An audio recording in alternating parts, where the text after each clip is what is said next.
बैठ जाए, मुखिया जी बैठा दो भाई। कहाँ बैठ जाए? मैटी और आ रही है भैया, मैटी और ले आओ भैया, मैटी और ले आओ। ये बालू में बैठ जाए। और भैया ये जो चरपैया पड़ी है, चरपैया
नकारा वादक जो कि उनके पिता भाई पुलिस में काम करते हैं, नौकरी पा रखे हैं।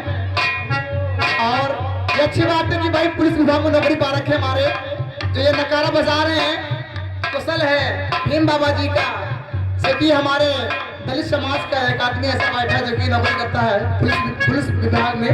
और कहना रसीले दो